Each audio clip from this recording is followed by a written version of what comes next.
go. Keep your body straight though. There you go. Now, lean over a little bit and go to your thigh.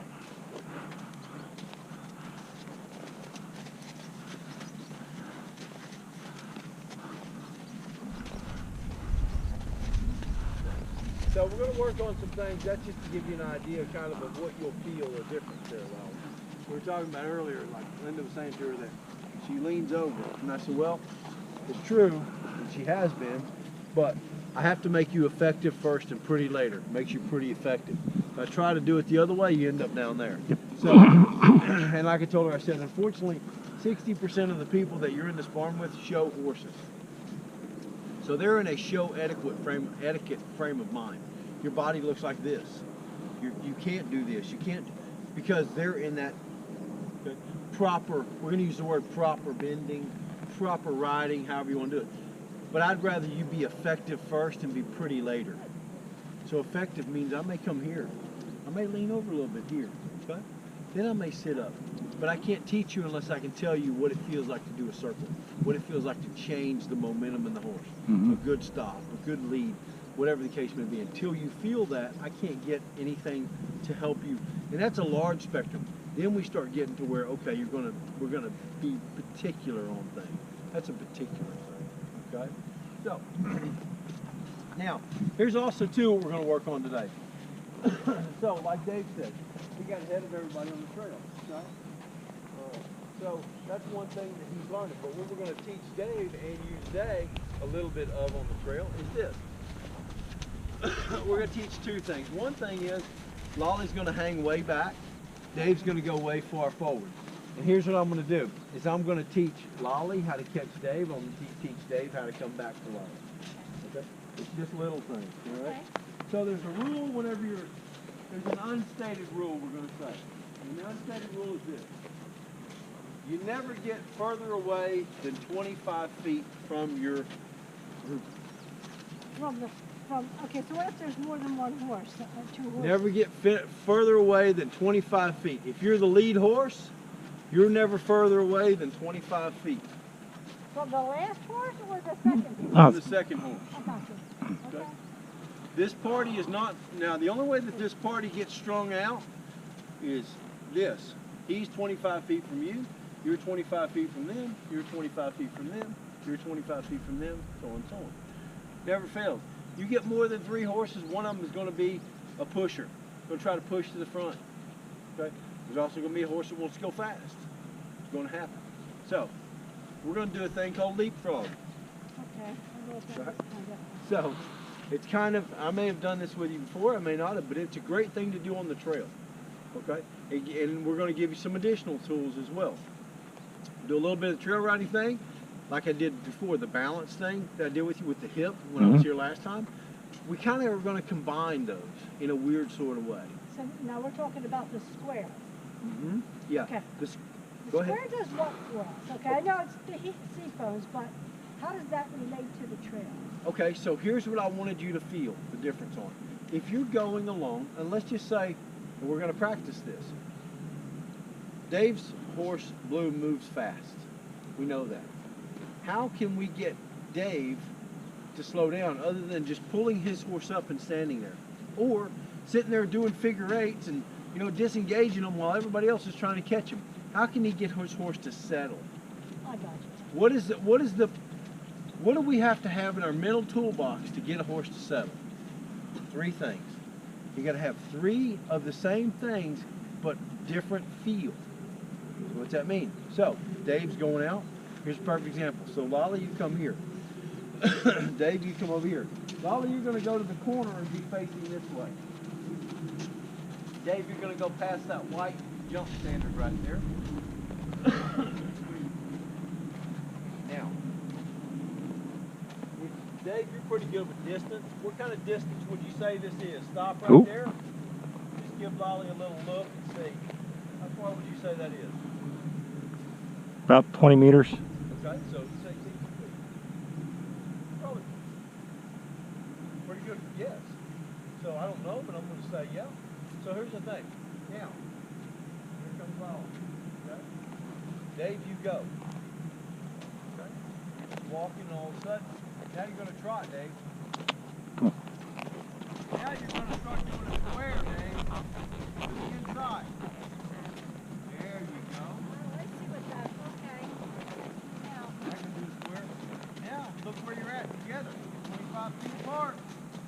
so now I gotta do it, right? Not if he's with you. If your horse gets faster, but now I'm going to show you. Now see, you're getting, she's like a kindergartner getting the hand of the teacher. I'm sorry. I'm trying to maintain my 25 feet. So now, Lolly, you stay there. But you're going to go against the fence a little bit. Okay, like you're there. Dave, you're going to come with me. Okay. So, remember in the term I said leapfrog. Okay, Lolly, you stop. You go up a little bit. Say maybe to right over there. Okay, so there we are again. Give or take, we're going to call that 20 meters, 60 feet roughly. Okay. So here we go. So now, Lolly's going to go. You're walking along the trail. Okay. Dave, you're walking along the trail. Now you're trotting along the trail. So you're walking. Now Dave, do your square. Start your square. Walking, Dave. You're letting everybody catch up. You're going to keep walking, Dave. Now, Lolly, you're going to trot and go past Dave on the outside, or inside, rather. Dave, you're going to keep walking. Good boy. You're not going to let him go fast.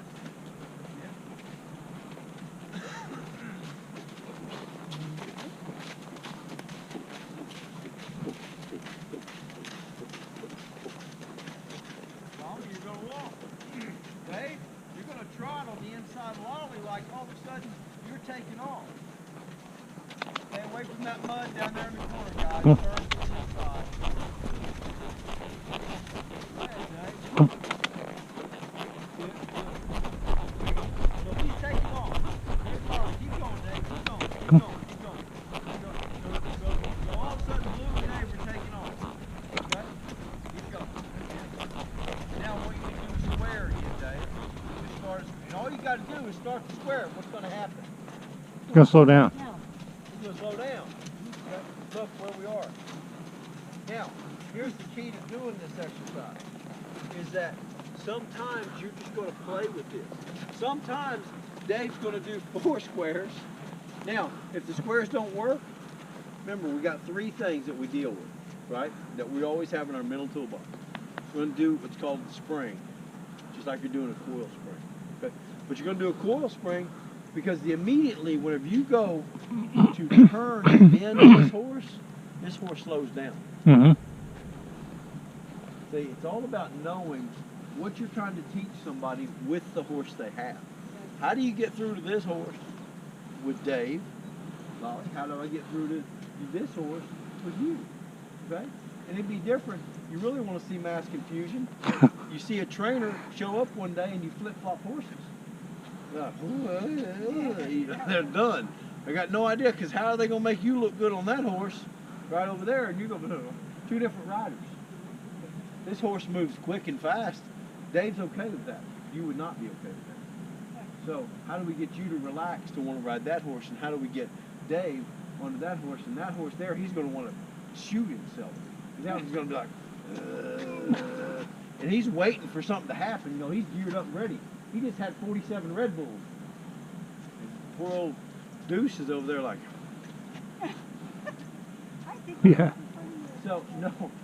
So what I'm telling you is, when you got 2, now we're going to throw number 3 and number 4 scenario into this mix. Okay? We're out here. We're all going on a trail ride. Somebody says inside the barn, "Hey Skinner," I said, "Hey guys, listen, we're going to do a trail ride. I'm taking the thoroughbred out, okay? All right? And it's an off-the-track thoroughbred, so, you know, it's pretty hot. Okay. And then somebody goes, "Hey, I want to go too." Like, okay, they're safe. They've got a lagging way back there. Old Belgian. He's 17 hands, and he just barely knows what forward is. He just barely knows what's forward. Okay. So we've got me on the wanting to go 38 miles an hour. Okay. Then we've got Dave that wants to go 20 miles an hour. Then we've got Lolly at 10 miles an hour. Then we've got Cooper at 3 miles an hour. So how are all 4 of us going to enjoy this and make this a good experience for all 4 of us? Okay? So here's what we do. Same thing. You two don't change what you do. You don't try to outride me. When I say that, I mean speed-wise, okay? You don't try to keep up with us because your horse doesn't have that ability, and we don't want to change what he does, okay? So many people will try to change. They'll say, well, you know, you'll see them all the time on the trail. They'll say, well, speed up, hurry up, come on. No, no, no, no. You're not changing what your horses are, Right. okay? Everybody needs to understand. That's why it's very important you pick and choose who you trail ride with. Because there's going to be 1 or 2 people that are trying to prove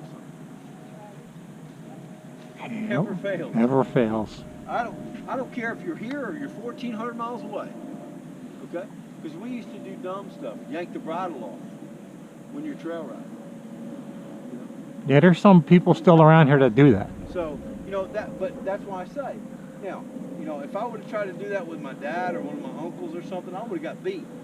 But when it was just us, you know, Mark and I, and, you know, some other guys that we knew, we didn't care. We'd do it. So, but there again, you pick and choose. So here's what would happen, is that you know this. You know that there is never going to be a day that the 2 of you go on a trail ride and these horses, by all intents and purposes, are not